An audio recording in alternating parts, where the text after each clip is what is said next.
Vamos a empezar este ciclo de conversatorios. En realidad es un programa que hemos diseñado, promovido desde el Grupo de Investigación en Comunicación y Política, que es un grupo adscrito al Departamento Académico de Comunicaciones de nuestra universidad.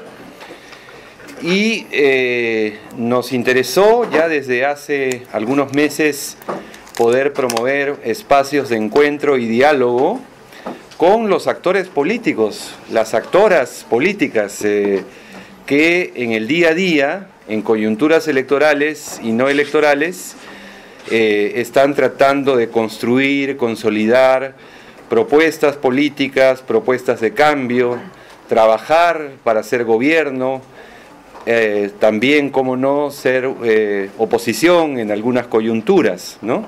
Porque a veces la universidad está un poco lejana, digamos, de lo que ocurre fuera de las paredes del claustro universitario.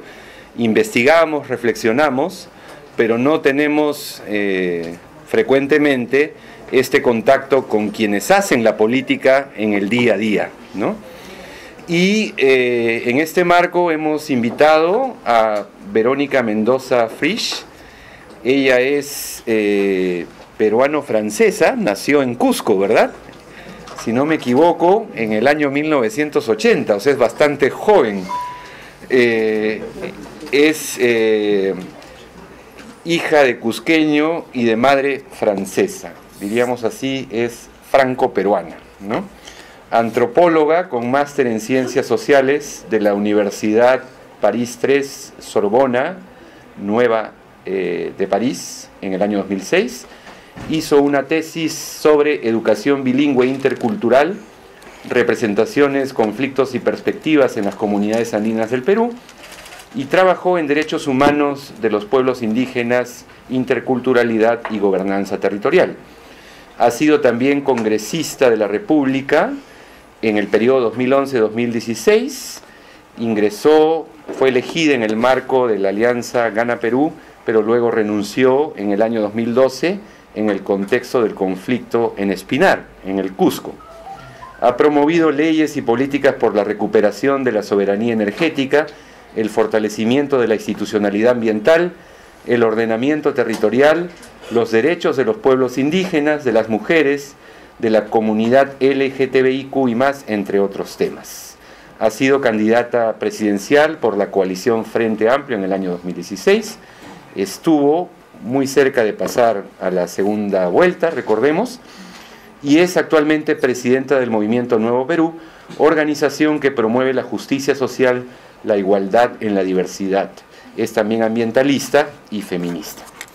Y estamos en el panel para tener un momento de diálogo y luego abrir la posibilidad para la formulación de preguntas de parte del gran número de asistentes. Tenemos en el panel a la profesora Giselle Guamaní. Ella es abogada, magíster en Ciencias Políticas por The American University, consultora y asesora en procesos de paz y gestión de conflictos, facilitadora y mediadora en varios casos de conflicto socioambiental en países de la región como Guatemala, Bolivia, Colombia, Chile, y también se desempeña como consultora en estos temas. O se ha desempeñado como consultora en una serie de organizaciones y procesos desarrollados en Europa, Irlanda del Norte, entre otros países y regiones. Nos acompaña también Abraham Muñoz. Él es representante de la mesa directiva del Centro Federado de Comunicaciones, estudiante de la especialidad de Comunicación para el Desarrollo, porque pensamos que es importante la participación, los espacios protagónicos de los jóvenes y las jóvenes, especialmente en esta coyuntura política que nos corresponde que nos toca vivir, ¿no? Y quien les habla, Jorge Acevedo, que soy profesor del Departamento de Comunicaciones y también integrante del Grupo de Comunicación y Política. Esto va a ser un diálogo, hay temas de coyuntura, habrá temas más bien de cultura política, relación entre partidos, jóvenes, el escenario de la comunicación política, las políticas de comunicación y cultura, en fin, es un diálogo entre académico y político como corresponde, ¿no? En la universidad y con la presencia de quienes estamos aquí en el panel. Verónica, muchas gracias por asistir, por estar presente. Y yo quisiera empezar con una pregunta sobre la coyuntura. Más allá del debate constitucional legal, que creo que ya se ha agotado, estamos en un contexto marcado por la disolución, desde mi punto de vista constitucional, del Congreso, y es una etapa en la cual el presidente, el Ejecutivo, gobernará sin Congreso, sin balance de poderes, diríamos así, decretos de urgencia, en fin, en un clima enrarecido todavía. ¿Cuál es tu lectura y especialmente tu lectura y tu visión sobre el rol de la sociedad civil, la ciudadanía y lo que podemos llamar los movimientos o grupos de izquierda? ¿Se puede sacar? Sí, sí. Bueno, primero que nada, muy buenas tardes a todas y todos. Muchísimas gracias al Departamento de Comunicaciones de la Católica por esta invitación y en especial a este grupo de trabajo sobre comunicación y política. Muchas gracias Abraham, Giselle, Jorge, por la oportunidad de tener este diálogo con ustedes en una universidad, cosa que verdaderamente me alegra, me reconforta.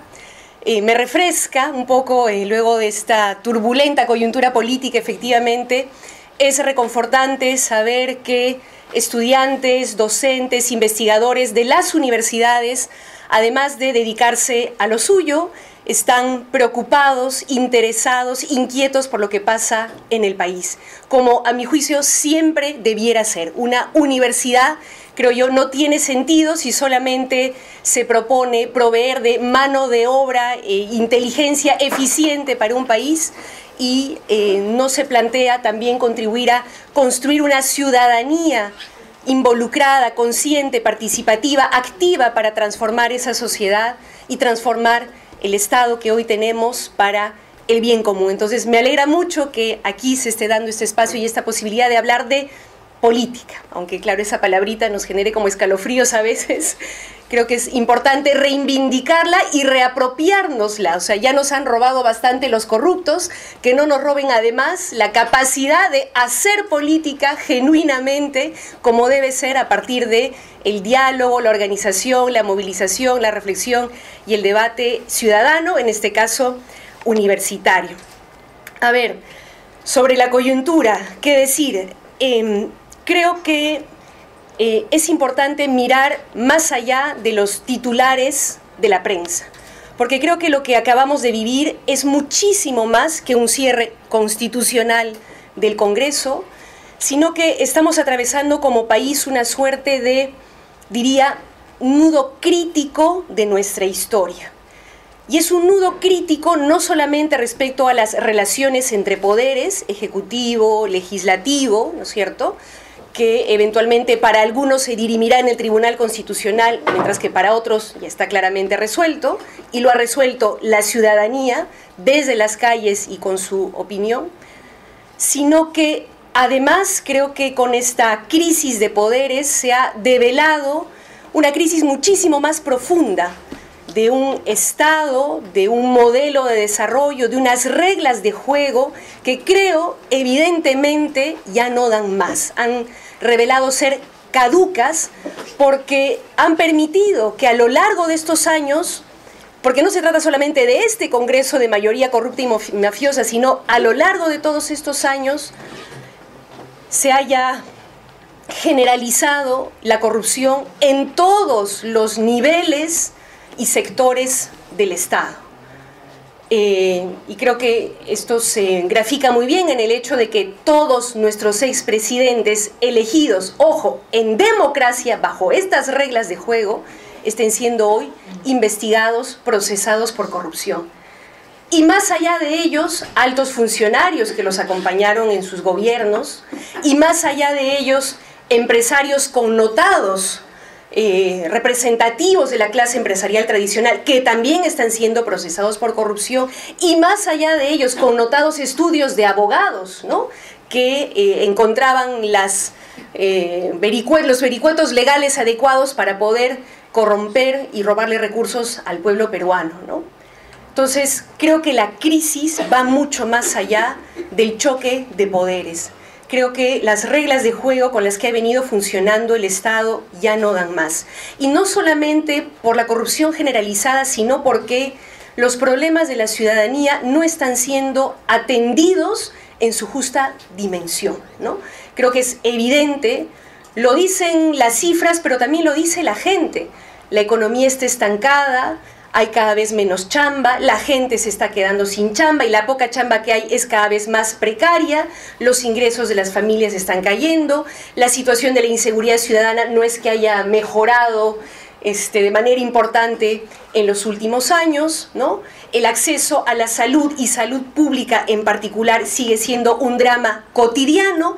Teníamos nada más al inicio de esta semana un grupo de familias con niños que esperaban una hemodiálisis que es imprescindible para su sobrevivencia y que manifestaban, si mal no recuerdo, en las puertas del Ministerio de Salud porque simplemente de un día para el otro dijeron que ya no los podían atender y que tenían que ver, ¿no?, recurrir a alguna institución privada con la cual el Estado haría algún convenio para ver cómo se resolvía este asunto, ¿no? Creo que es evidente el nivel de precariedad en el cual está nuestro Estado y que le impide resolver adecuadamente los problemas que tiene la gente y que le impide canalizar adecuadamente los conflictos que de manera recurrente vienen estallando en nuestro país, sin tener que remitirnos a lo que pasa en Ecuador en estos momentos, que es ciertamente mucho más dramático. Hace apenas un par de días, 3 o 4 personas resultaron heridas en Paruro, una provincia de mi región, en el marco del eterno conflicto por el proyecto minero Las Bambas, en este caso en particular, por el descontento de la población frente a esta cantidad de camiones que pasa por en medio de su ciudad o de su pueblo, generando ruido, vibraciones que incomodan y dificultan su vida. En fin, creo que desde nuestra perspectiva, en todo caso,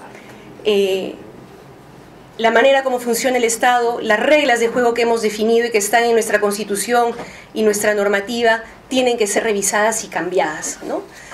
Pero creo que además hay otra crisis paralela y más profunda aún, que es una crisis de valores, porque no solamente el Estado está demostrando su precariedad, sino que en la propia sociedad hay brechas, hay quiebres, hay distancias, hay desconfianzas, hay prejuicios, hay temores entre nosotros, ¿no?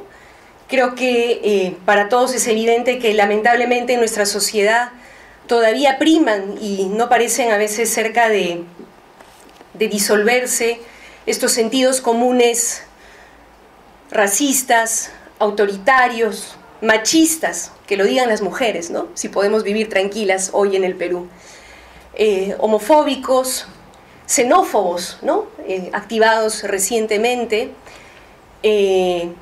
o también esta cultura, ¿no?, de la competencia exacerbada, donde lo único que importa es el éxito personal e individual, que por supuesto es legítimo que cada quien se preocupe por su presente y su futuro, pero lamentablemente muchas veces aquí lo hacemos a costa de meterle codazo y zancadilla al de al costado, ¿no?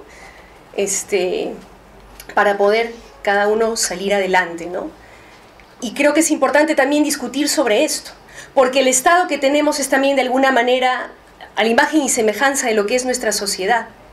Si la sociedad asumiera plena e integralmente valores como el bien común, la cooperación, la solidaridad, la igualdad plena entre nosotros, entonces quizás nuestro Estado también sería un poquito más, ¿no es cierto?, reflejo de esos valores. Y añadiría, para complejizar un poquito más el problema todavía, y lo voy a dejar ahí porque se trata de que esto sea un diálogo, hay otra crisis que se cruza con en este nudo crítico de nuestra historia como país y como humanidad, diría yo, que es la crisis climática, ¿no?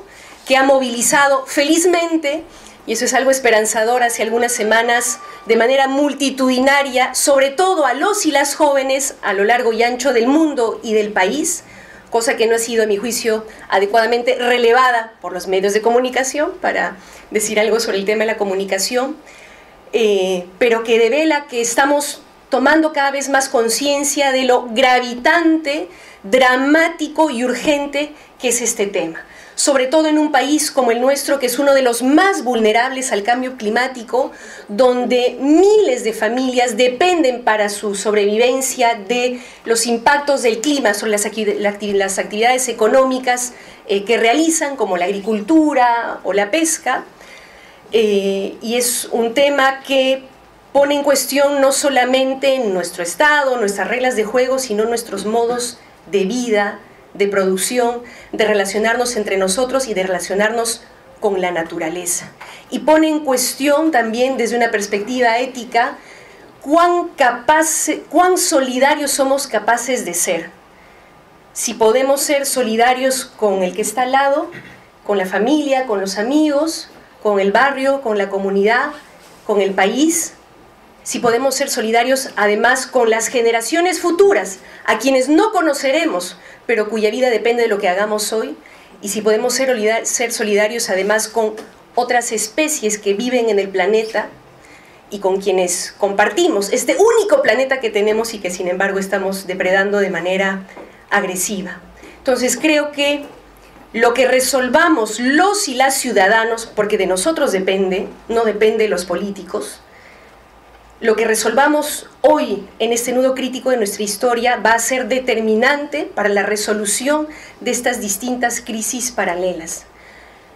Y termino diciendo que es sumamente complicado para quienes hacemos política y creemos que la política tiene que ver con todas estas dimensiones de la vida y la institucionalidad. Es sumamente complicado plantear un debate sobre esto que acabo de dibujar esquemáticamente, porque la prensa te da un titular, te da 30 segundos, los tweets te dan, ya no es 120 caracteres, ¿cuánto es ahora? 140. 240 caracteres, ¿no es cierto? Y entonces profundizar sobre estos temas, tratarlos con la complejidad y la profundidad que en realidad tienen, es sumamente difícil, ¿no?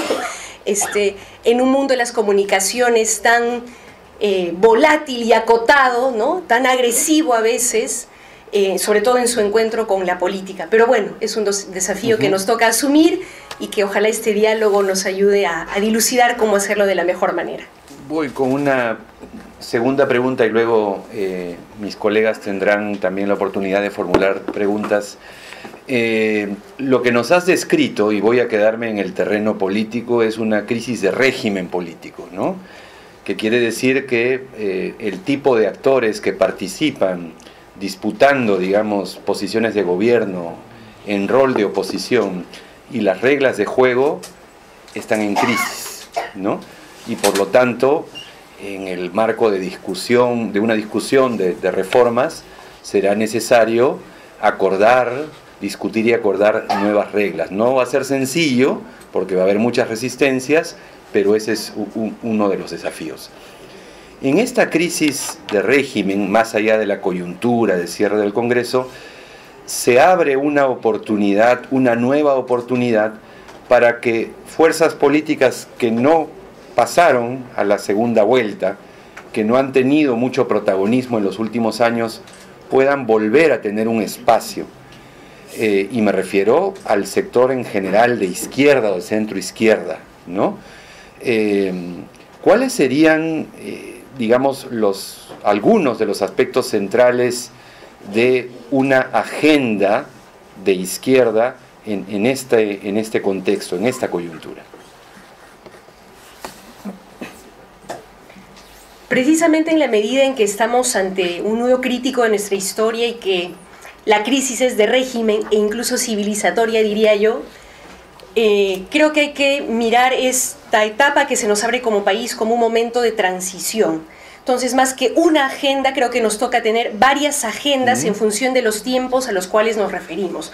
Porque hay un primer tiempo muy concreto y muy acotado, pero decisivo también para nuestra historia, que son estos 4 meses que va a tener el presidente de la República, de amplio margen de decisión, ¿no es cierto?, sin un Congreso de la República que le haga contrapeso, y en el que creo que es fundamental, ahora más que nunca, que las fuerzas políticas democráticas, de izquierda, progresistas, que pretenden reivindicar las demandas y necesidades de la gente, estemos muy alertas, en diálogo y en coordinación estrecha con organizaciones sociales, sindicales, campesinas, porque son sus derechos los que creo que de manera muy concreta pueden verse amenazados en este corto plazo, ¿no es cierto?, en la medida en que ya se ha planteado una agenda frente al problema económico, por ejemplo, pero que se plantea como salida más flexibilización laboral, ¿no es cierto?, más ajuste a la economía de las familias, que se plantea como agenda exacerbar el extractivismo en la idea de que esto va a reactivar la economía, cuando no necesariamente es así, pero sobre eso podemos profundizar en adelante, y donde actores políticos de relevancia van a tratar de imponer esa agenda sintiendo que tienen el camino allanado. Y me refiero concretamente a la CONFIEP, ¿no es cierto?, que dicho sea de paso me parece se ha develado en todo su esplendor en esta crisis al haber apoyado en su momento a la presidenta, según su criterio, Arauz, y al haber apoyado en la posición de la mayoría parlamentaria contra la democracia. Entonces creo que va a ser muy importante en estos 4 meses estar muy vigilantes para por lo menos poner un freno a estas intenciones de retroceder en términos de derechos, ¿no? Luego se nos viene un periodo de año y medio con un parlamento complementario, que creo tiene que ser visto como una suerte de parlamento de transición, donde ciertamente no habrá, creo yo, tiempo y espacio para las transformaciones más profundas que necesita de nuestro país, pero sí por lo menos para terminar algunas reformas que hemos iniciado y que a mi juicio han quedado inconclusas, como la reforma política, respecto a la cual hemos dado algunos pasos importantes: paridad, alternancia, mayor participación de la ciudadanía en la definición de las candidaturas, aunque me temo que no se va a aplicar para este proceso. Reforma del sistema de justicia, sobre la cual se avanzó, pero que no se implementa hasta el día de hoy. No tenemos una Junta Nacional de Justicia, no tenemos cómo evaluar, sancionar a los Inostrosas y compañía corruptos, que siguen básicamente ahí, donde los dejamos antes de que se iniciara esta crisis, ¿no? Y garantizar que la lucha contra la corrupción continúe. Yo creo que ese es un tema central, y me queda claro que la mafia, aunque ya no tenga la plataforma del Parlamento, va a seguir intentando boicotear las investigaciones. Entonces nos va a tocar estar muy atentos, y no descartaría que nos toque a los ciudadanos y ciudadanas nuevamente salir a las calles como lo hicimos cuando se quiso indultar ilegalmente a Fujimori, cuando se quiso traer abajo al equipo especial Lava Jato, etcétera, etcétera, ¿no? Entonces, y ojalá, y esa será en todo caso probablemente nuestra diferencia como fuerza del cambio, podamos avanzar en por lo menos instalar una agenda sobre reformas en el ámbito de la economía. Porque es bien curioso, si se dan cuenta, toda esta crisis de corrupción tiene que ver con las decisiones en materia económica, tiene que ver con qué proyectos se entregaban a qué empresa, en qué condiciones, bajo qué reglas de juego, y sabemos que las reglas de juego que imperaron fueron las de la coima y el arreglo bajo la mesa. Pero curiosamente sobre ese tema no se quiere hablar, ¿no es cierto? Hemos dicho al inicio de esta conversación que así como la clase política tradicional está investigada y procesada por corrupción, también lo está la clase empresarial. Lo curioso es que hablamos de reformas en el tema político, pero en el tema económico nos quieren hacer creer que no hay nada que cambiar, que todo ha funcionado perfectamente bien. A mí me parece, la verdad, bastante gracioso eso, ¿no? Y lo real es que, lamentablemente, y lo digo de manera autocrítica, no hemos logrado, creo, desde las fuerzas del cambio, instalar esta agenda, ¿no? Y creo que una primera tarea nuestra es instalar en este Congreso de Transición la necesidad de hacer reformas también en el tema económico, también sobre las reglas de juego que definen la relación entre el Estado y la economía, el Estado y el sector empresarial y gran empresarial en particular. A pesar de que hemos hecho algunos esfuerzos, planteamos hacia el 28 de julio una propuesta, no he traído lamentablemente el folletito, pero se los puedo pasar por internet, por las redes sociales. Hicimos una propuesta con 5 medidas para reactivar la economía. Hace algunas semanas hicimos una propuesta también de nueva minería, planteando algunas reglas de juego sobre ordenamiento territorial, planificación de las inversiones, etcétera, para un poco plantear este debate, ¿no?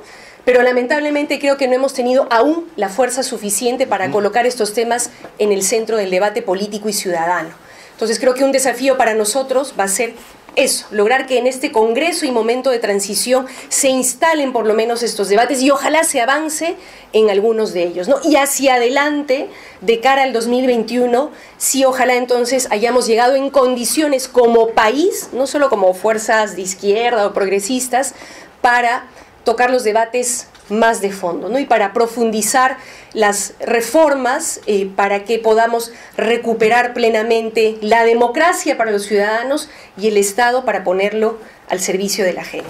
Gracias. Vamos ahora a escuchar las preguntas de Giselle Guamaní. Sí, gracias. Buenos días con todos, o buenas tardes con todos. Gracias, Verónica, por estar acá y compartir las ideas y las propuestas que están saliendo. Me parece interesante tener agendas para el corto, estos 4 meses, el mediano plazo, este año y medio hasta el 2021, y también tener una claridad en la agenda de largo plazo. Como mi especialidad es el tema de conflictos, quiero hacer algunas preguntas al respecto. Y una tiene que ver con los procesos de diálogo y cómo pueden servir para facilitar el encuentro entre diferentes sectores y actores, pero también hay un cansancio en la población, ¿no? Muchos de estos procesos son largos, son tediosos, el nivel de cumplimiento es muy bajo y por tanto hay una especie de escepticismo sobre la eficacia de estos procesos. Sin embargo, es todo lo que tenemos, ¿no? Proceso de diálogo inclusive contando el tema de las consultas previas, ¿no? Que es un proceso de diálogo mucho más complejo, con negociación, concertación y otro. Y mi pregunta va por este lado, ¿no? ¿Cómo ves tú estos mecanismos, estos procesos de diálogo, de negociación? ¿Y qué alternativas o qué propuestas estarían pensando dentro de tu grupo político? Y acá, inclusive han habido eventos en los cuales se han mirado con mucho criticismo los impactos o los logros que han tenido estos espacios. Porque, como muy bien tú señalas, estos diferentes sectores, el sector privado, las organizaciones indígenas, las poblaciones locales, también el Estado, no logran finalmente ponerse de acuerdo sobre cómo ordenar el territorio, qué priorizar, qué proyectos deberían ir, qué proyectos no, cómo lograr acuerdos. Hay una serie de vacíos, huecos, nudos, cuellos de botella en estos procesos y hay la gran pregunta, ¿qué se puede hacer además de continuar con estos procesos de diálogo? Muchas gracias, Giselle. Este es un tema que además a mí me toca particularmente, personalmente, porque mi primera experiencia, vamos a decir, decisiva, importante, cuando llegué al Parlamento, fue encontrarme con el conflicto socioambiental que se desató en Espinar allá en el 2012, en mi región, y me tocó ver con toda su crudeza algo que yo intuía o sobre lo cual había leído o visto algo, pero que pude vivir de manera mucho más cercana y dura, por lo tanto, ¿no?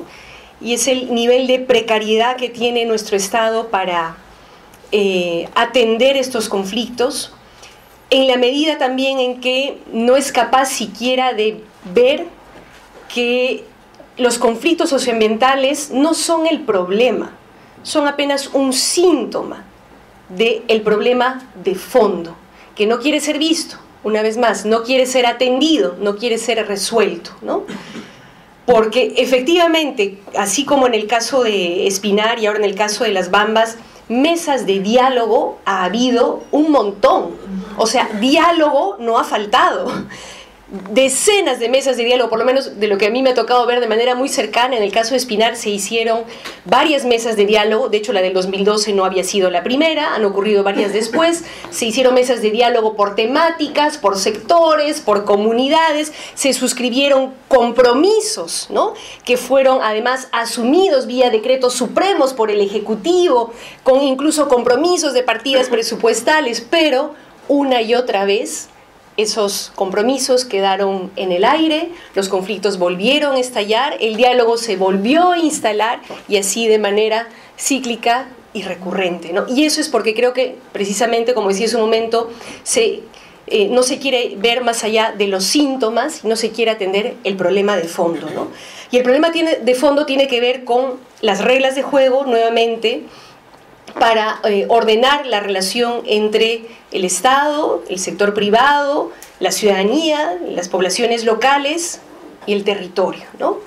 Por eso es que nosotros planteamos hace algunas semanas una propuesta, que es eso, una propuesta que está, digamos, siendo sometida al diálogo, al aporte, a la construcción con otros sectores, y ojalá podamos discutirlo también en este espacio en la universidad, donde planteábamos que era necesaria una nueva minería, que incluyera, para empezar, una adecuada planificación de las inversiones y planificación del territorio. Porque hoy por hoy, ¿quién decide qué proyectos extractivos se hacen en nuestro territorio? No son las poblaciones locales, ni siquiera es el Estado. Es en función del interés particular y coyuntural del sector privado, que decide qué proyecto minero o de hidrocarburos quiere sacar. Y el Estado no tiene una perspectiva de lo que necesita el país, que es lo que debiera ocurrir. El Estado debiera definir en función de sus intereses y necesidades qué proyectos extractivos para el tema, ¿no es cierto?, es conveniente sacar adelante ahora, cuáles eventualmente los podemos guardar para después, cuando se tengan, ¿no es cierto?, otras necesidades. Y es el Estado también el que debiera decidir sobre la base de un diálogo y una concertación democrática y planificada, dónde se hacen determinadas inversiones. El ordenamiento territorial que Gisela acaba de mencionar, ¿no es cierto?, para poder definir dónde hacer minería, dónde extraer hidrocarburos, dónde más bien priorizar la agricultura, dónde preservar áreas naturales protegidas, ¿no es cierto?, dónde instalar poblaciones locales, etcétera, etcétera, ¿no? Pero no hay ordenamiento territorial, a pesar de que en teoría está establecido como parte de nuestra normativa. Lo real es que hay un caos total, un desorden total, y son los intereses particulares de las grandes transnacionales en particular los que definen qué proyecto se hace, cuándo se hace y cómo se hace. Y eso, a nuestro juicio, vulnera nuestra soberanía, y por eso es que es fundamental instalar de manera seria, efectiva, el proceso de ordenamiento territorial, con amplia participación ciudadana. En segundo lugar, necesitamos fortalecer la institucionalidad ambiental, ¿no?, porque gran parte de los conflictos tienen que ver con la preocupación por la afectación o la afectación ya cometida respecto del medio ambiente y del agua en particular. Y esto se vuelve más crítico aún en contexto de cambio climático, donde el agua se vuelve un bien cada vez más preciado y que tenemos que cuidar. Por eso planteamos, entre otras cosas, o en el marco del fortalecimiento de la institucionalidad ambiental, por ejemplo, que los estudios de impacto ambiental puedan desprivatizarse. ¿En qué sentido? Hoy por hoy es la empresa privada, ¿no es cierto?, la minera, para poner un ejemplo, la que elige y contrata a la consultora privada para que le haga su estudio de impacto ambiental. Entonces la consultora hace el estudio de impacto ambiental a la medida de su cliente. Lógico, ¿verdad?, de quien le está pagando. No lo hace en función de cómo garantizar la protección del medio ambiente, de cómo evitar la contaminación.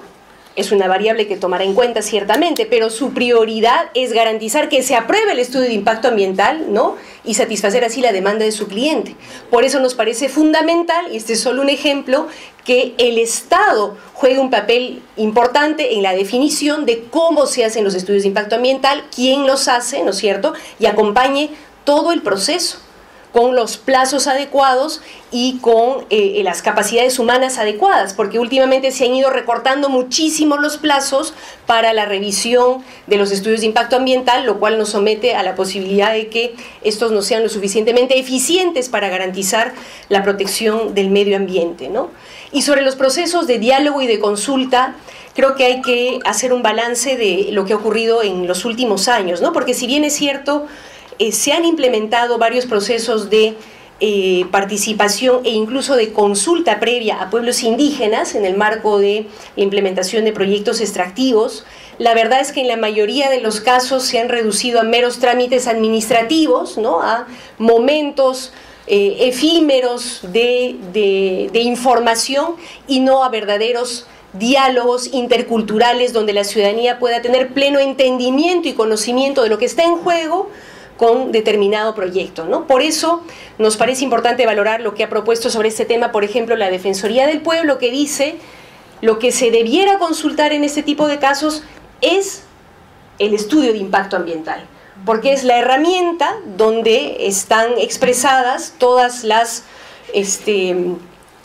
todos los riesgos, ¿no?, y potencialidades del proyecto en términos ambientales y en términos sociales, ¿no? Y de hecho esos estudios de impacto ambiental debieran incorporar de manera más fuerte la variable social también, ¿no?, ser estudios socioambientales si se quiere, e incorporar incluso, por ejemplo, la perspectiva de género, ¿no?, porque las mujeres son afectadas de manera particular, ¿no?, por el impacto de los proyectos extractivos en sus territorios. Entonces, son solamente algunos ejemplos, podríamos hablar del tema tributario también ampliamente, que nos muestran que sí hay muchos ajustes que hacer en la normativa sobre la gestión del territorio y la gestión de los recursos naturales, y es un debate también que ojalá se pueda tomar seriamente en la medida además en que ya ha sido puesto sobre la mesa por los gobernadores regionales, por el propio presidente de la República, que me había olvidado ya, ha constituido una comisión de alto nivel, otra vez, ¿no?, para elaborar una propuesta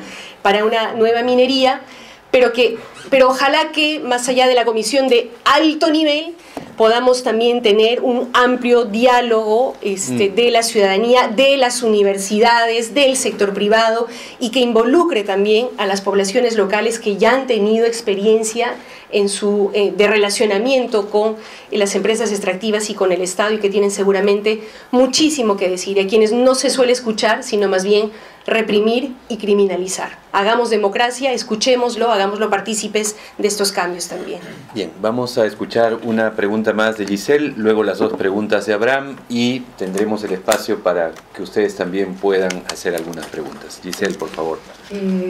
Verónica, algo que mencionabas era el tema de los valores, ¿no?, como uno de las líneas fuertes de trabajo. Y mi pregunta va, porque muchos de los temas que has mencionado, la solidaridad, ¿no?, la empatía, implica un cambio profundo, inclusive cambio de paradigma también.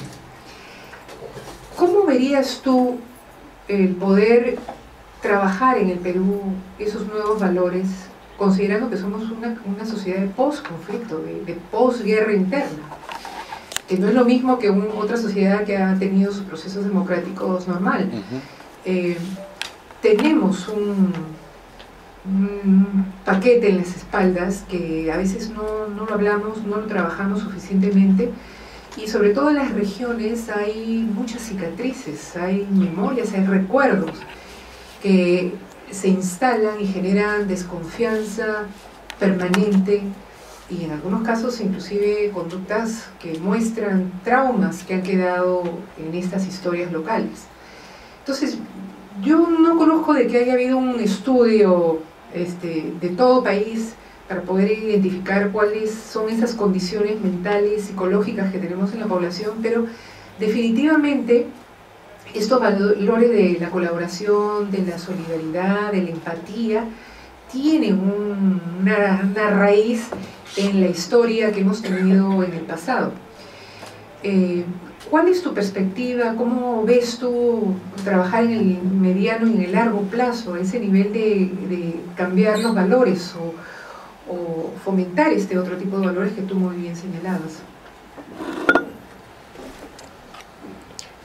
Primero quisiera decir que esta es una tarea que nos atañe también a los partidos políticos, ¿no? Y lo digo además en este contexto ya casi electoral, donde nos suele reducir y se suele reducir la política a la participación electoral y a la representación en la institucionalidad estatal, ¿no? Cuando la política creo que tiene que ver primero y principalmente con esto de lo que estamos hablando, ¿no? Con disputar los paradigmas de desarrollo, disputar los paradigmas civilizatorios, disputar los sentidos comunes, mejorar la convivencia en la sociedad, y está clarísimo que eso no pasa solamente por el Estado, ni la institucionalidad, ni las leyes, pasa sobre todo por las relaciones entre las personas, y es importantísimo que las organizaciones políticas, como otras instituciones, la universidad también, trabajen en este aspecto desde sus distintas perspectivas y trincheras, ¿no? Y creo que ahí, digamos, es fundamental buscar espacios de encuentro y de diálogo, porque la mejor manera de humanizar al otro, que es lo primero que hay que hacer, estando en una sociedad posconflicto, además, donde tendemos a deshumanizar al otro, porque no es solo la descalificación, sino es la deshumanización. El otro, el que no piensa como tú, es terrorista, y si es terrorista, ¿no es cierto?, entonces no tiene derecho a vivir, no tiene derecho a opinar, no tiene derecho a hablar, no tiene derecho a trabajar, ¿no es cierto? Es la negación y la deshumanización del otro, ¿no? Y creo que es fundamental, más allá de las políticas que sobre esto se puedan instalar, de las normas que eventualmente se tengan que cambiar, como la criminalización de la protesta u otras, creo que es fundamental que como sociedad tengamos espacios de encuentro y de diálogo, porque a veces no es sino mirando a los ojos del otro que entiendes que detrás de sus traumas, sus errores, sus defectos y de las diferencias que puede tener contigo es un ser humano. Es un padre, una madre, un hijo, una mujer, un niño, ¿no es cierto?, que tiene derecho a vivir, tiene derecho a enmendar sus errores, tiene derecho a pedir perdón y a autorredimirse, ¿no? Y bueno, lamentablemente vivimos en una sociedad en la que hay cada vez menos tiempo y espacio para el encuentro, para el diálogo, para mirarse a los ojos. Cada vez menos. Y creo que esta tiene que ser una alerta para nosotros, ¿no? Y no sé, sobre esto yo no he reflexionado lo suficiente, ojalá ustedes puedan compartir algunas reflexiones al respecto. No sé si este mundo de las redes sociales, que a veces nos da la ilusión de estar súper conectados, nos ayude a resolverlo. A veces siento más bien que el mundo de las redes sociales y el mundo virtual nos genera la ilusión de la conexión al mismo tiempo que va poniendo muros entre nosotros, ¿no? Porque es un espacio donde fácilmente puedes descalificar y estigmatizar al otro porque no lo ves y porque tú tampoco eres visto. Pero yendo en todo caso a lo más institucional, ¿no? Creo que es fundamental pensar cómo nuestra política educativa incorpora esta perspectiva, ¿no? De reconciliación, de ciudadanía, de interculturalidad, de diálogo, y no solamente se plantea formar trabajadores eficientes, ¿no? Como decía hace un momento, mano de obra barata y eficiente, sino ciudadanos conscientes de su historia, comprometidos con su sociedad, conscientes de la enorme diversidad cultural, de la enorme diversidad y pluralidad de historias, de formas de ser, de vivir, de sentir, de pensar en nuestra sociedad. Y creo que también es fundamental que el Perú se pueda dotar por fin de una política cultural que involucre también esta dimensión, ¿no? No puede ser que la política cultural y el Ministerio de Cultura, que la expresa en su institucionalidad, sea realmente, perdónenme, la última rueda del coche para nuestro Estado, que no tiene ni siquiera 0.1% del presupuesto.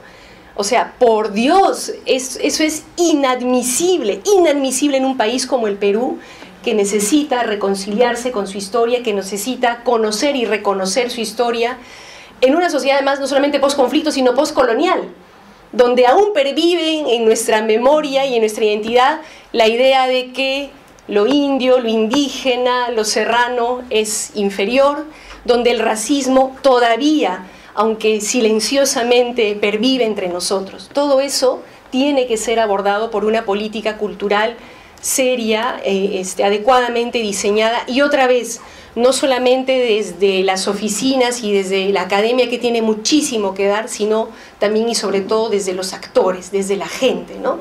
Y eso es algo que para nosotros en el Nuevo Perú es muy importante.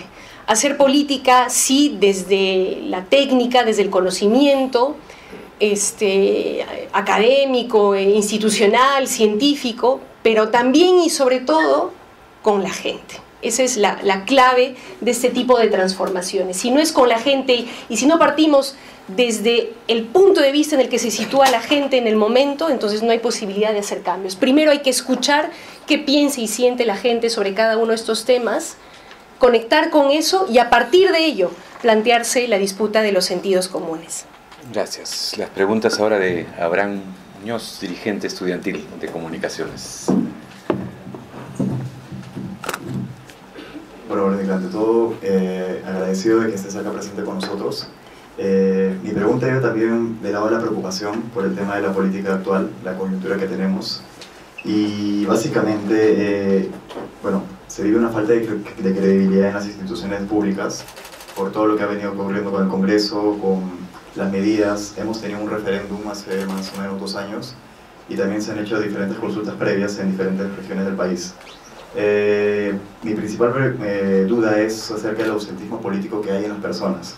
El tema del voto, el voto obligatorio en las regiones y el tema de la participación ciudadana. ¿Qué tan ligado está o qué tan fuerte es el tema de la conciencia ciudadana en las personas para poder tener decisiones fuertes respecto a los temas, por ejemplo, de impacto ambiental, por los temas de minería, y qué tan capaz está para poder asumir los riesgos que implica un cambio de sistema, ¿no? Dentro de la perspectiva del Nuevo Perú? Sí, gracias Abraham a ustedes por la invitación más bien. Miren, yo comparto la preocupación sobre esta crisis de legitimidad de las instituciones e incluso más gravemente diría yo de la propia democracia, ¿no? Y la distancia cada vez más grande que hay entre el Estado, la institucionalidad y la gente. Sin embargo, no estoy tan convencida de que la gente sea indiferente o sea apolítica. Yo sí creo y siento, no sé si es una ilusión mía o una negación de la realidad, ustedes también me dirán su opinión, pero siento que más bien la gente, los jóvenes en particular, no son indiferentes, están participando activamente. Claro, no necesariamente desde los espacios tradicionales y esperados, los partidos políticos, la institucionalidad estatal, pero sí están muy activos. Hace un momento hablábamos de esta movilización por el tema de la crisis climática, ¿no es cierto? En un contexto en el que casi ningún medio de comunicación les dio bola, no generaron ningún titular, digamos, no había ningún rédito político necesariamente que ganar en ese terreno, pero los jóvenes estuvieron ahí. Y no solamente aquí en Lima, sino en varias ciudades del país. Yo he visto fotos de niños en Ayacucho, en la selva, movilizándose por algo que además comprenden y conocen perfectamente, porque pueden estar en una comunidad y no haber recibido informes sobre lo que dice el panel intergubernamental de las Naciones Unidas sobre el cambio climático, pero ven, ¿no es cierto?, les basta levantar la mirada para ver cómo su nevado se está reduciendo. Y le basta escuchar a los abuelos para que les cuenten, ¿no?, cómo el clima está cambiando y está afectando sus cultivos y sus modos de vida. Yendo un poquito más atrás, y para hablar de un tema, digamos, quizás menos a la orden del día, ¿no?, supuestamente entre los jóvenes, pero que sin embargo los involucró en una movilización multitudinaria y persistente a lo largo de varios días e incluso varias semanas.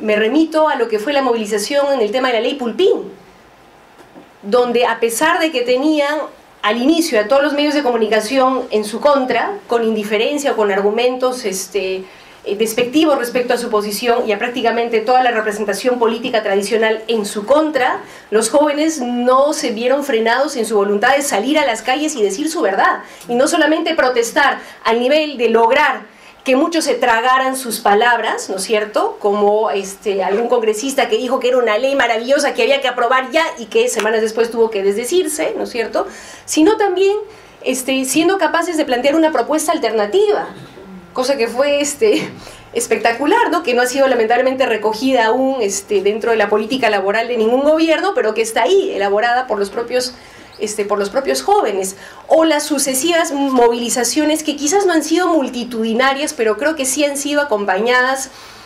de la convicción de la gente desde sus casas o desde sus celulares, no lo sé, cuando el indulto ilegal a Fujimori, cuando la destitución del equipo especial Lavajato por parte del señor Chávarri. Seguramente él decía, él suponía que en esta sociedad despolitizada y con estos jóvenes subsumidos, ¿no es cierto?, en el Instagram, un 31 de diciembre, nadie iba a decir nada. Pero se llevó una tremenda sorpresa cuando salieron miles de ciudadanos a movilizarse un 31 de diciembre a costa de su fiesta de Año Nuevo, y lo propio en la Navidad precedente. Y cuando hablamos de estos temas mineroambientales o los conflictos socioambientales, bueno, hace una semana se ha reunido una plataforma nacional de familias, comunidades afectadas por la presencia de metales pesados en su territorio y en su organismo. Están ahí organizándose, ¿no? O las propias manifestaciones que hay en estos momentos en torno al tema del corredor minero en Paruro, en Chumbivilcas, también son expresión de una ciudadanía que sí está involucrada, sí tiene algo que decir sobre la política en su país. Claro, el problema es que no se reconoce eso como participación política legítima, no se reconoce eso como parte de la democracia, ¿no es cierto? Cuando se habla de política y democracia se piensa en el Congreso y en el gobierno, entonces claro, ahí sí es bien decepcionante el panorama, ¿no es cierto? Pero si miramos un poquito más abajo, un poquito más adentro, sí están pasando muchas cosas y muy interesantes. Ni qué decir del movimiento feminista en el país, que todavía no está, para pesar de algunas, quizás con un nivel de efervescencia tan maravilloso como lo vemos en Argentina o en Brasil, pero que está dando mucho que hablar y que ha logrado importantes transformaciones normativas, pero también en el sentido común, porque aún no hemos dejado de ser una sociedad machista, ¿no es cierto? Aún no hemos erradicado la violencia, pero por lo menos ahora la gente se la piensa 2 o 3 veces antes de decir una barbaridad machista o misógina, ¿no es cierto?, respecto a las mujeres. Entonces sí están pasando cosas importantes en nuestro país, sí se están produciendo algunos cambios, sí hay una participación política de la gente, de las mujeres, de los jóvenes, que no se está canalizando por los mecanismos institucionales, pero que está ahí, a la espera más bien de un espacio para que su voz sea escuchada. Por eso la reforma política no me parece poca cosa. Por eso sí creo que tenemos que pelear para que sea una verdadera reforma política, no para que los de siempre se maquillen un poquito, cambien de logo, ¿no es cierto?, y de caras, porque esto de los nuevos rostros, yo la verdad no sé, me tiene un poco mortificada, para que vuelvan a hacer lo mismo de siempre. Tiene que haber una reforma política que de verdad abra el Parlamento, la institucionalidad, a esa gente que hoy no tiene voz, a esas plataformas de ciudadanos afectados por los metales pesados, esos jóvenes que se movilizan por el cambio climático, a esas mujeres que están luchando contra el machismo.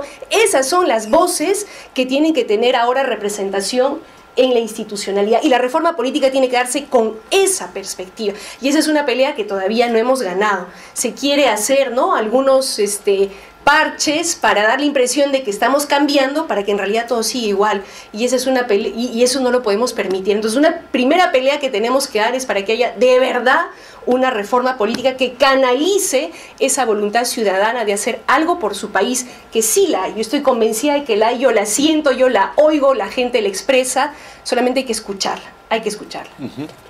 Una última pregunta de Abraham, sí, por favor. Me quedo con el micrófono. Sí, bueno, esto iba ligado más o menos al tema de la educación universitaria, el tema actual, incluyendo SUNEDU. Mencionaste mucho el tema de la crisis de valores en las personas, en la sociedad en general. ¿Cuáles son los desafíos que enfrentaríamos los jóvenes profesionales de ahora, del siglo XXI, con respecto al compromiso social que tenemos. ¿Por dónde empezar? ¿Cuáles serían los aspectos de cambio? ¿Y cómo crees que sería el panorama de acá al Bicentenario? Mira, eso es algo que hemos debatido ampliamente dentro del Nuevo Perú y que es un enorme desafío, ¿no? Y creo que el primer desafío, no va a sonar muy político lo que voy a decir, pero creo que es importante ponerlo sobre la mesa, ¿no?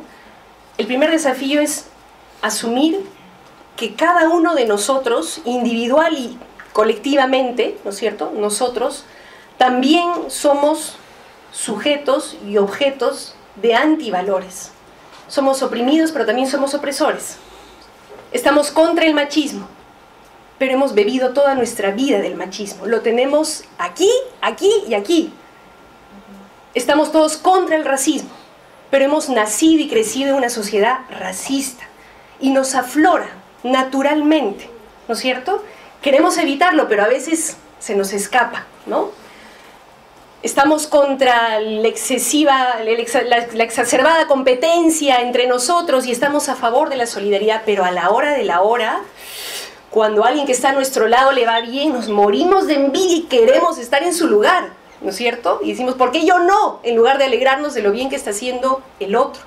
Entonces creo que una primera cosa para de verdad lograr cambios es entender y asumir que esto también nos involucra a nosotros, porque si no podemos caer en el grave riesgo de empezar a pontificar desde afuera y desde arriba y generar distancias con el otro e imposibilitar cualquier cambio, ¿no? Si yo me pongo como referente auténtico de los buenos valores y descalifico al otro como quien no los tiene, entonces ya fue. No hay manera de abrir un diálogo serio sobre eso. Creo que una primera cosa, y lo digo como aprendizaje de nuestro proceso en Nuevo Perú, es reconocer que todos estamos impregnados, ¿no?, de estas circunstancias y que entonces es un proceso de aprendizaje el que tenemos que implementar que nos involucra a todos nosotros y que no va a ser fácil. O sea, uno no deja de ser machista o racista de la noche a la mañana porque se lo propone o porque juramenta ante un ideario que dice igualdad plena, ¿no es cierto? Eso no basta, es un primer paso, es importante. Pero hay que hablarlo, reconocerlo como algo de lo cual somos partícipes también, para poder deconstruirnos juntos y para poder reaprender, ¿no es cierto?, sobre la base de otros valores. Y otra de las claves ahí que nosotros en el Nuevo Perú también hemos tratado de implementar es hacer, más que hablar, hacer. Porque somos muy buenos hablando los peruanos, y en la izquierda también, bueno, yo no tanto, pero hay otros que se mandan unos floros maravillosos, ¿no es cierto? Pero a la hora de la hora, solíamos decir con las compañeras del Nuevo Perú, los que más dicen las mujeres son lo máximo, la igualdad plena, a la hora de la hora son los más machistas, ¿no es cierto? Y los que denigran todo lo que hacen las mujeres, ¿no? Entonces es hacer, pero en ese hacer, asumir que nos vamos a equivocar, que vamos a meter la pata y no descalificar al otro porque haciendo se equivocó, sino decirle, oye, te equivocaste, pero la próxima vez lo harás mejor. O reconocer que yo también me equivoqué, metí la pata, ¿no es cierto? Fui agresiva, fui racista. Reconocer que yo también puedo cometer ese error y estar dispuesto a reaprender, ¿no? Y yendo más allá de esta dimensión más personal, si se quiere, o más íntima, que no por ello deja de ser política, creo que es importante que diseñemos los partidos políticos, las universidades, otras instituciones, reflexiones sobre estos temas, procesos de aprendizaje sobre estos temas, para que podamos empezar a cambiar también como sociedad, ¿no? Creo que eso es clave y creo que ahí la universidad tiene muchísimo que dar. Y he escuchado de iniciativas importantes, ¿no?, de jóvenes, por ejemplo, mujeres feministas que han impulsado procesos de reflexión y de cambio en espacios como estos, y creo que esas son iniciativas que hay que reconocer, valorar y multiplicar. Y enhorabuena si tenemos un gobierno, un Estado que apoya e impulsa también ese tipo de iniciativas ciudadanas, que no por ser pequeñas, no por ser incipientes hay que despreciar, porque a veces de pequeñas semillitas se puede luego cosechar un hermoso cultivo. Bien, tenemos unos 20, máximo 25 minutos para poder escuchar algunas preguntas.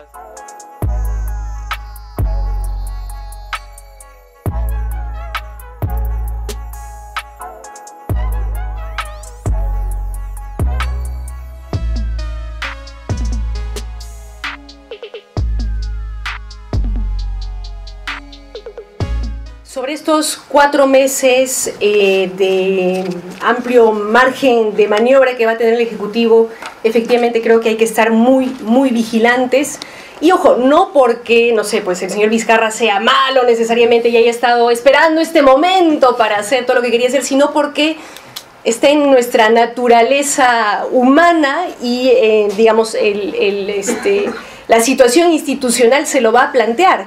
Cuanto más poder concentra una persona, una institución, un colectivo, hay mucha más propensión, ¿no es cierto?, posibilidad de que cometa abusos, ¿no?, o no tenga un adecuado control, ¿no? Entonces sí nos va a tocar a los ciudadanos, a las organizaciones sociales, políticas, sindicales, porque no a las universidades, prestar mucha atención a cada una de las decisiones que se tomen en esta etapa y alzar la voz por los distintos mecanismos que nos provee la democracia, desde los más institucionales, ¿no es cierto?, recurrir a la Defensoría del Pueblo, si es que corresponde, ¿no es cierto?, por ejemplo, a la Fiscalía de la Nación, pero también a la movilización y organización ciudadana.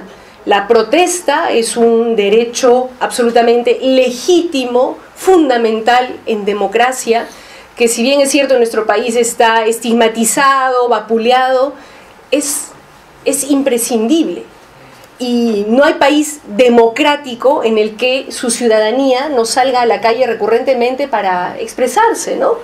Quizás llegue un tiempo en el que a través de las redes sociales tengamos mecanismos más efectivos, ¿no?, para lograr impactos de esta naturaleza. Creo que igual se logra hacer cosas importantes también a través de las redes sociales, pero no desdeñemos la calle, y ojalá también los medios de comunicación, que no siempre son tan propensos a dar espacios de la ciudadanía, puedan ser también una plataforma, ¿no?, para que podamos expresar nuestras preocupaciones.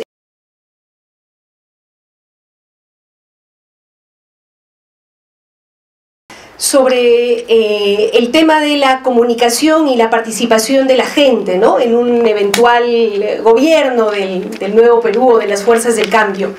Creo que lo primero es tener una clara voluntad política de hacer un gobierno con la gente y para la gente. Ese es el punto de partida, ¿no es cierto? Y lo que hemos tenido en los últimos años no necesariamente ha sido así. Hemos tenido un Estado secuestrado por lobbies, por mafias, ¿no?, por organizaciones corruptas que han utilizado las instituciones para sus intereses puntuales y particulares, ¿no? Entonces, un primer gran cambio sería poder tener un Estado que realmente esté al servicio de la gente, y a partir de esa voluntad y esa disposición desarrollar mecanismos de participación plena efectivos, mecanismos que están en buena cuenta, algunos ya incluso diseñados. Hemos hablado, por ejemplo, del ordenamiento territorial, que en teoría es eso, un mecanismo a través del cual el Estado, ¿no es cierto?, sus autoridades, el sector privado, pero también la ciudadanía, universidades, organizaciones sociales, colectivos ambientalistas, participa en el reconocimiento, el diagnóstico de las potencialidades y vulnerabilidades de su territorio y decide a partir de ello qué actividades económicas, sociales, etcétera, se pueden y deben promover. Entonces, si de verdad en este país hiciéramos ordenamiento territorial como manda la norma, otra sería la historia, pero ahorita no ocurre. Si los presupuestos participativos fueran de verdad, ¿no es cierto?, efectivos en el sentido de vinculantes, o sea, si la gente tuviera la certeza de que lo que va a ir a plantear esforzadamente en una sesión de presupuesto participativo municipal se va a escuchar y se va a aplicar, entonces probablemente habría un mayor nivel también de participación, ¿no? Y así podemos desarrollar o implementar efectivamente en el caso de los que estén diseñados ya, distintos mecanismos de participación ciudadana, ¿no? Y hoy además tenemos la gran ventaja de que la tecnología nos permite un mayor nivel de participación y un mayor nivel de transparencia. Hoy, si un Estado lo quiere, puede publicitar todas sus decisiones en tiempo real, ¿no es cierto? Decisiones de todo tipo, contratos con grandes empresas, decisiones de los consejos de ministros, políticas, leyes, y propiciar con la tecnología que hoy tenemos a disposición no solamente la difusión de estas propuestas, sino participación con opinión e incluso con votación, ¿por qué no?, de la ciudadanía.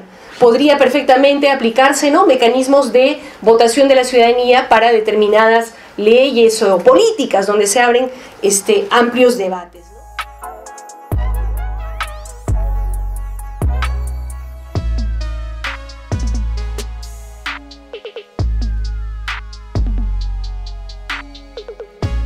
¿No? Y es en esa perspectiva que nosotros planteamos la necesidad de una nueva constitución. No estamos planteando un nuevo papel, ¿no? No estamos planteando solamente un nuevo articulado. Lo que estamos planteando nosotros es un proceso constituyente, que no es otra cosa que un gran diálogo nacional, donde participe toda la gente. No solo los políticos allá arriba, ¿no es cierto?, ni menos los de siempre, sino la gente, los universitarios, las organizaciones sociales, los colectivos ambientalistas, feministas, el sector privado, que discutamos todos abierta y transparentemente qué tipo de país queremos, qué tipo de Estado queremos, qué tipo de sociedad queremos, que definamos juntos qué reglas de juego nuevas instauramos para evitar esta corrupción generalizada que hemos tenido en los últimos años, qué reglas de juego instauramos para que este Estado hoy precario y deficiente empiece a serle útil de verdad a la gente y le garantice salud, educación, seguridad que hoy no le garantiza, pero también que discutamos qué valores queremos que rijan nuestra sociedad. Eso también tiene que estar en el centro de un gran diálogo constituyente nacional. Y nosotros insistimos en la necesidad de una nueva constitución precisamente porque queremos que ese nuevo pacto que ojalá lográramos sellar de cara al bicentenario de nuestra independencia pudiera ser fruto de un gran diálogo, de una gran participación ciudadana. No queremos que esto se defina solamente en lo que llamamos las altas esferas del poder o entre las cuatro paredes del Congreso de la República en la Plaza Bolívar. No, queremos que sea un proceso participativo, ciudadano. Por eso insistimos en una nueva constitución. No tanto para el resultado, que por supuesto nos importa, sino también y sobre todo por el proceso que implica una nueva constitución, que es, insisto, un nuevo pacto entre peruanas y peruanos, entre ciudadanos principalmente, y no un pacto, menos un pacto de impunidad en las alturas. Y sobre esto quiero decir una cosa porque hace unos días nada más salió un nuevo editorial del diario El Comercio. No he contado cuántos van en el año, pero creo que son como 20 ya.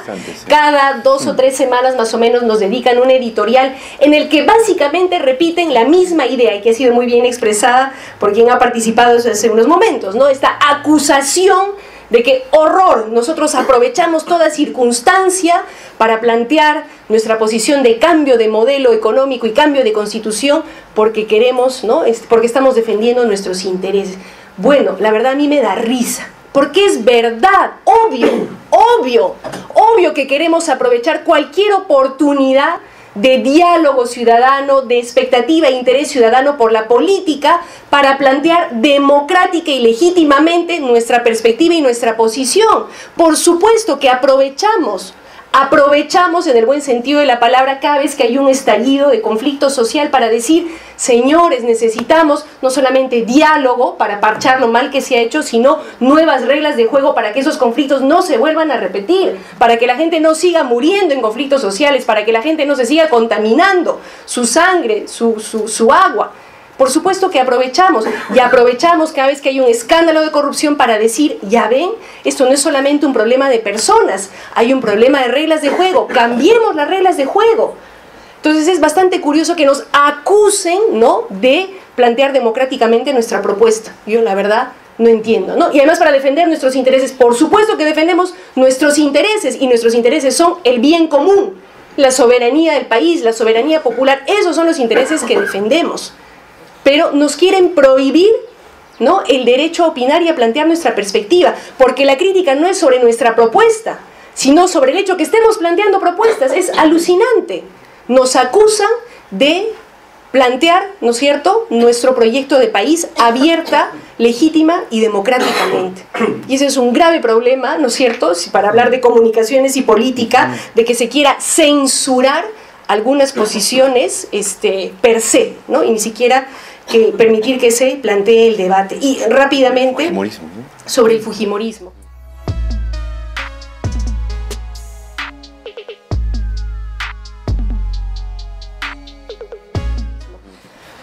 Y lo voy a responder diciendo, ¿no?, que hay que tener cuidado con la ilusión que tienen algunos de que ya se derrotó al fujimorismo con el cierre del Congreso, ¿no? No solamente porque me temo mucho que es muy probable que en el próximo Congreso complementario el fujimorismo se recomponga y tenga una importante presencia en el siguiente Parlamento Nacional. Y no me estoy refiriendo precisamente a fuerza popular, sino a todo aquello que representa el fujimorismo. Estos antivalores, ¿no es cierto?, o estos sentidos comunes autoritarios, machistas, xenófobos, racistas, este sentido común individualista, consumista, depredador de la naturaleza y todo lo demás, que es un sentido común que está aún instalado en nuestra sociedad. Más aún cuando hay mafias interesadas en aprovechar esos sentidos comunes y agudizarlos, ¿no?, para poder catapultarse en los espacios de representación para defender sus intereses, pero esta vez mafiosos, ¿no es cierto?, no intereses de cambio del país, sino mafiosos, ¿no? Pero creo que es también muy importante diferenciar a quienes utilizan estos sentidos comunes y estos temores de la gente, estos prejuicios de la gente, estas preocupaciones de la gente por la precariedad de la vida, y a quienes legítimamente lo sufren. O sea, un ciudadano que tiene miedo de salir a la calle, una madre de familia que tiene miedo de que sus hijos salgan a la calle y no vuelvan vivos, ¿no es cierto?, y por lo tanto, empujado por su miedo, plantee que lo que se necesita en el país es pena de muerte, no tiene el mismo nivel de responsabilidad que alguien que irresponsablemente plantea que la solución a la inseguridad ciudadana es la pena de muerte, que es una postura, ¿no es cierto?, autoritaria e irresponsable. Creo que hay que saber diferenciar. Y más bien, con ese ciudadano que legítima y genuinamente tiene miedo y está preocupado y tiene todo el derecho y toda la razón de tener miedo, no descalificarlo diciéndole maldito fujimorista, ¿no es cierto?, sino reconociendo que tiene toda la razón y todo el derecho, pero reflexionando con ese ciudadano sobre el hecho de que la pena de muerte no va a resolver su problema, sino que lo va a agravar, ¿no es cierto?, y planteándole que hay otras soluciones más de fondo y más efectivas que sí pueden resolver su problema. Entonces, creo que ese es un tema también que sobre el cual es muy importante que reflexionemos, sobre todo en las izquierdas, ¿no?, que tendemos a pretender hablar en nombre del pueblo sin muchas veces escuchar a ese pueblo primero, ¿no? Y vuelvo a una idea que creo que ya he repetido, perdónenme la redundancia, a lo largo de esta conversación. Para cualquier transformación de fondo, primero hay que escuchar a la gente y reconocer lo que legítimamente siente y piensa, ¿no es cierto? Y a partir de ahí, a partir de ese sentir y a partir de su posición, plantearle una transformación de la realidad desde su perspectiva. Entonces, tengamos cuidado con no estigmatizar y descalificar, ¿no es cierto?, a los votantes del fujimorismo como fujimoristas, ¿no es cierto?, como o pretender meterlos en el mismo saco de lo que sí es claramente una mafia que se ha enquistado, se ha querido enquistar en el Congreso y ha querido capturar, y aún quiere capturar el Tribunal Constitucional, ¿no? Diferenciemos bien las cosas y escuchemos con los ojos y el corazón abierto a la gente.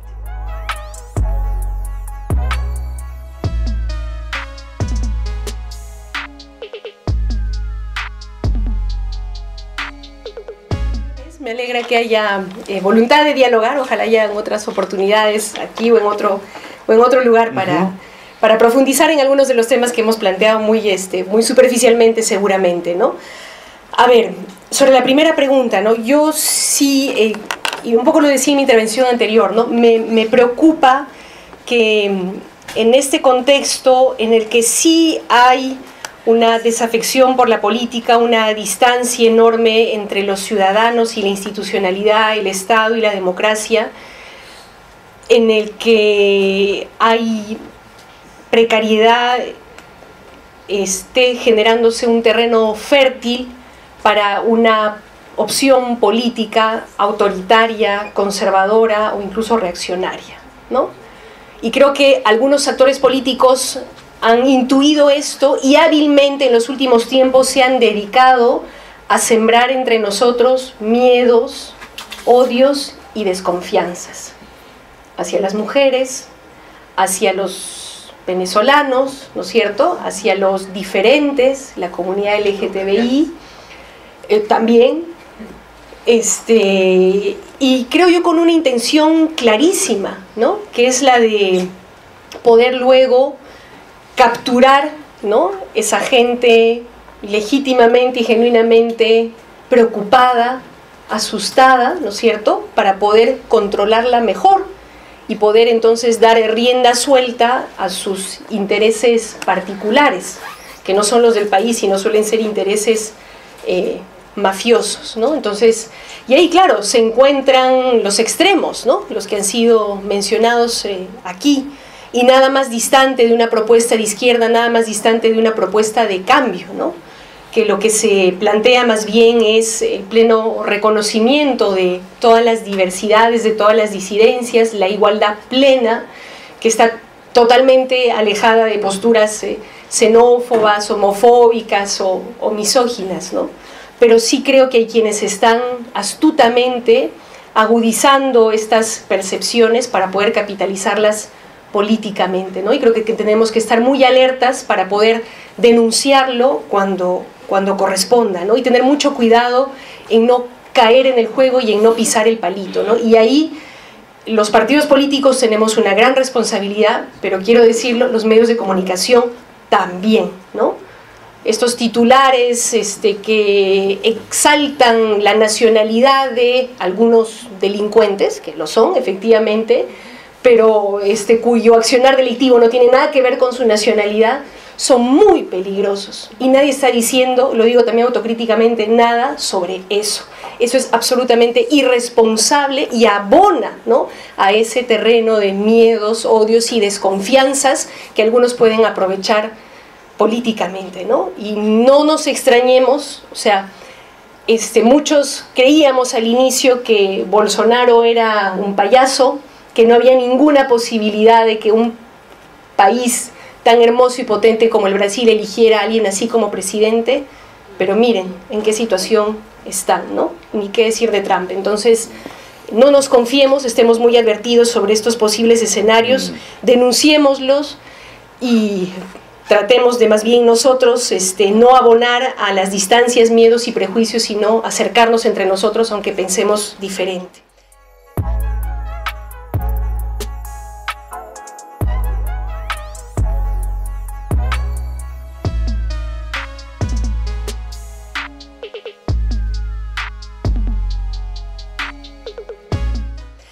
Sobre Bolivia, efectivamente, creo que hay muchísimo que rescatar en términos de soberanía, en términos de política económica. Creo que los esfuerzos redistributivos que se han hecho han sido muy valiosos, pero quiero poner, subrayar además lo que me parece lo más valioso del proceso boliviano, y es su revolución cultural.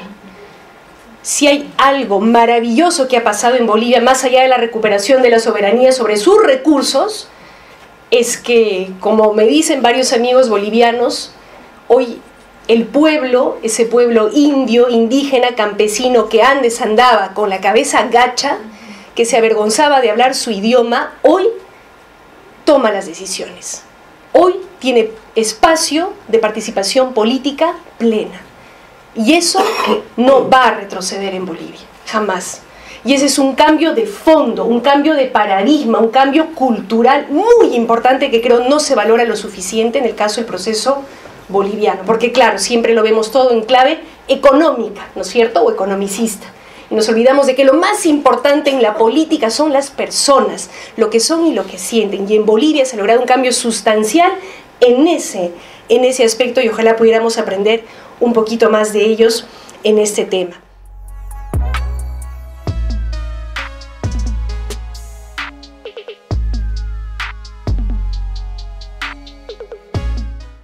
Sobre la SUNEDU, este es otro de los temas también sobre los cuales debemos estar muy alertas, ¿no? Porque efectivamente, y hablando del próximo congreso, incluso el de transición, no me extrañaría que muchos dueños o socios de universidades privadas con fines de lucro vean en el Parlamento un espacio para poder defender sus intereses económicos particulares. Entonces habrá que estar muy vigilantes para ver quiénes participan en esas elecciones y con qué intereses, para evitar que desmonten lo poco pero importante que hemos avanzado en este tema, ¿no? Y quiero conectarlo rápidamente con el tema de la nueva Constitución. Una de las cosas, para hablar ya de los contenidos que creo que hay que cambiar en la Constitución, es el sentido de la educación.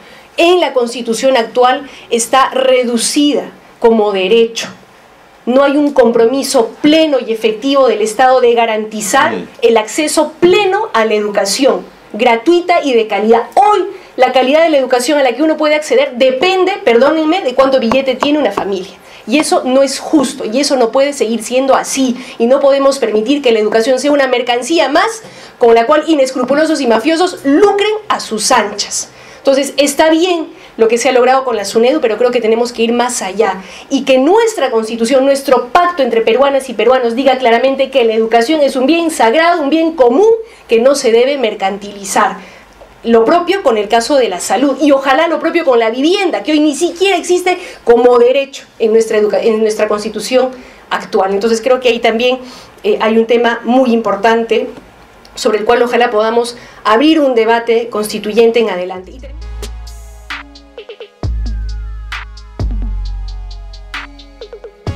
Y termino con el tema de la reforma política. Decía que me parecen muy valiosos e importantes los avances que se han dado en el marco del último diálogo, del último debate en el Parlamento, y que ojalá hubiera involucrado un poquito más en la ciudadanía. Sí me preocupa lo del voto preferencial. Nosotros como Nuevo Perú siempre hemos tenido una posición clara en contra del voto preferencial, porque creemos que en política por quien se debe votar y con quienes se tiene que debatir es con instituciones, ideas y propuestas, no solamente con individuos. Claro, el lugar del individuo, del candidato, del líder, la lideresa es importante, pero solamente lo es en la medida en que responde a un proyecto político colectivo, a un proyecto de país. Y el voto preferencial, ¿no?, abona la idea de la política como una carrera de éxito individual y de defensa de intereses particulares. Este es un tema pendiente, entonces, que ojalá se pueda abordar en este congreso complementario que vamos a tener durante 1 año y medio, y ojalá podamos profundizar y mejorar lo que se aprobó en la reforma, pero que no se va a poder implementar lamentablemente en las siguientes elecciones, que es la elección a través de la participación ciudadana y abierta de las candidaturas, que creo que es algo fundamental para que candidatos y candidatas ya no sean elegidos a dedo por las cúpulas en función de cuán amigos somos y sobre todo de cuánto billete tienes, sino que sea la ciudadanía la que dentro de cada partido vea, ¿no?, quiénes son los que mejor los pueden representar sobre la base de las propuestas. Y hay que mirar también muy atentamente cómo se va a aplicar una cosa que se ha aprobado a través del referéndum, pero de lo cual los ciudadanos casi no hemos tomado conciencia por lo intempestivo que ha sido todo, y es la prohibición que tienen de aquí en adelante los partidos de contratar directamente publicidad electoral, que es un avance importante, porque gran parte del dinero sucio, la mayor parte de las veces de las campañas, ¿a dónde se iba? A los medios de comunicación, ¿no es cierto? Entonces, de ahora en adelante va a estar prohibido que los partidos políticos directamente contraten con los grandes medios, y será el Estado, es decir, todos los ciudadanos, los que garantizaremos que todas las alternativas políticas tengan el mismo lugar, ¿no es cierto?, en los medios para poder presentar sus propuestas. Sin embargo, ha quedado en el aire, y eso es una tarea para las organizaciones políticas, para ustedes también en las universidades, y es ver cómo regulamos la publicidad en las redes sociales. que quizás no ha sido un factor tan importante en las elecciones precedentes, pero que lo va a ser en las próximas elecciones. Las elecciones en los Estados Unidos, las elecciones en Brasil se han definido en gran medida por la publicidad electoral en redes sociales y además haciendo uso ilegítimo de los datos que los ciudadanos depositamos, a veces, perdónenme, ingenuamente en las redes sociales, porque al Facebook le contamos todo, nos desnudamos, y eso que depositamos en las redes sociales hoy se está vendiendo como cualquier mercancía a empresas, pero también a partidos políticos, para que no nos transmitan sus mejores propuestas, porque bueno fuera, por último, si se usara solo para eso, sino para, aprovechando el develamiento de nuestros miedos, de nuestros prejuicios, de nuestros fantasmas y de nuestros traumas que todos cargamos, puedan a través del neuromarketing, ¿no es cierto?, inducir ideas falsas, ¿no?, que nos induzcan a votar en un sentido u otro. Ese es un temón, amigas y amigos, que amenaza gravemente la democracia y que tenemos que empezar a debatir. Y es un desafío enorme porque está claro que no vamos a poder implementar una regulación efectiva solamente a nivel de país, si es que eso no es parte de un gran debate global sobre un tema que hoy es central. La economía de los datos hoy es casi más importante, si no lo es ya, que la economía del petróleo, del gas y del cobre. Entonces ahí tenemos que poner un ojo muy atento. Confieso, como organización política aún estamos desarmados frente a este tema, pero los invito en todo caso a que reflexionemos en torno a esto para poder comprenderlo y regularlo mejor, para que no se vulneren nuestros derechos como ciudadanos, ¿no? Nuestro derecho a la intimidad personal y nuestro derecho a la información veraz.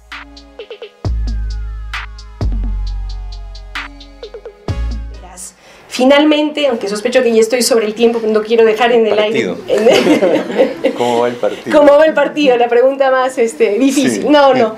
Bueno, nosotros peleamos por la reforma política precisamente porque considerábamos que se estaba vulnerando nuestro derecho y el derecho de miles de otros ciudadanos de poder participar plenamente, en la medida en que los requisitos para la participación política y electoral eran absolutamente abusivos y dependían del billete, ¿no es cierto?, con esta valla de cerca de 2 millones de firmas, por cuya verificación el sistema electoral te cobraba $1 por firma, ¿no es cierto?, con lo cual con menos de 2 millones de soles no podías inscribirte como partido político, ¿no es cierto?, porque perdóneme, si Podemos Perú del señor, ya no me acuerdo cómo se llama, no es Acuña, es el otro, Luna, ¿no es cierto?, ha podido inscribirse. Me temo que no es por sus buenas ideas y su amplio diálogo con la ciudadanía, sino por su billete, ¿no es cierto? Exactamente, que tiene que ver con Telesub, la SUNEDO, la educación, etcétera, ¿no? Entonces, nosotros peleamos para que eso se cambiara y hemos tenido un importante logro, creo yo, en la medida en que de ahora en adelante, para poder inscribir un partido político, lo que tienes que hacer es convocar militantes, ¿no es cierto? Entonces nosotros estamos a la espera hoy de que el jurado, que está probablemente más preocupado en las elecciones del 2020, cumpla con reglamentar eso y darnos los formatos para que nosotros podamos inscribirnos. Hace más de 2 meses que se aprobó esa reforma, hasta ahora no tenemos cómo aplicarla, nosotros estamos esperando para inscribirnos, de hecho se está vulnerando en alguna medida nuestro derecho a la participación política, pero no solo el nuestro, de todos los demás sectores de la ciudadanía que creo tienen que organizarse y ojalá inscribir más organizaciones políticas y podamos de verdad renovar la política en este país. Ojalá muchos más de ustedes se animen a afiliarse a un partido político, a construir su organización para poder participar plenamente de estos debates. Entonces, este es un tema también fundamental por el cual tenemos que pelear para abrir y democratizar realmente la política en nuestro país.